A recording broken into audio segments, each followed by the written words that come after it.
তৃণমূল কংগ্রেসের সুপ্রিমো থেকে শুরু করে দলের ছোট বড় মেজর সেজ নেতা বলেছিল পশ্চিমবাংলায় এসআইআর হতে দেব না। তারা আজকে কোথায়? শুধু মানুষকে অসত্য কথা বলে মিসলিড করেছে, মিসগাইডেড করেছে।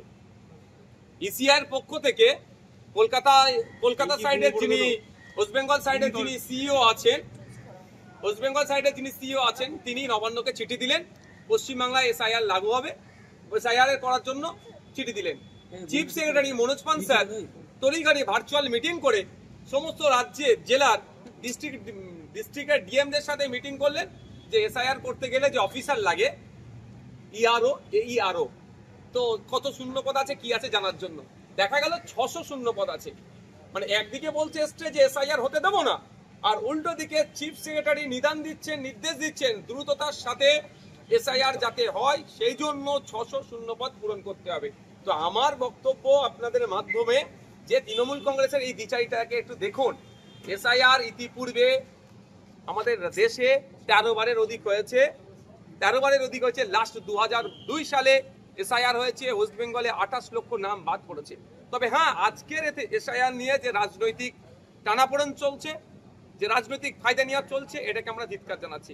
আমরা চাইবো যাদের ভোটার লিস্টে ডবল নাম আছে তাদের নাম বাদ পড়ুক, যাদের পুরো যারা মারা গিয়েছে ভোটার লিস্টে এখনো নাম আছে তাদের নামগুলো অমিট হোক, এখান থেকে শিফট করেছে যেখানে বোথ জায়গায় প্লেসে নাম আছে সেগুলো অমিট হোক এবং নতুন নাম ইনক্লুড হোক। তবে হ্যাঁ, যেভাবে বিহারে এই ইসিআই যে নোংরামি করেছে, জীবিত মানুষকে মৃত দেখিয়েছে, যদি ওটা করে আমরা এআরও গুলোকে নজর রাখবো।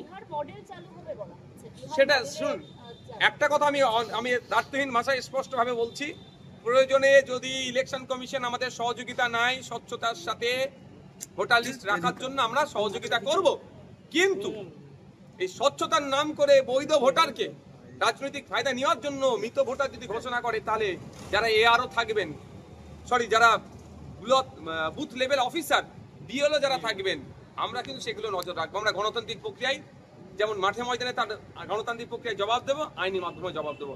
আমাদের একদম স্পষ্ট বার্তা যে ভোটার লিস্টে যেমন দুর্নীতিভাবে কেউ না নাম ঢোকাতে পারে, ঠিক একইভাবে ভোটার লিস্টে দুর্নীতি করে বৈধ ভোটারের নামও না বাতিল হয়।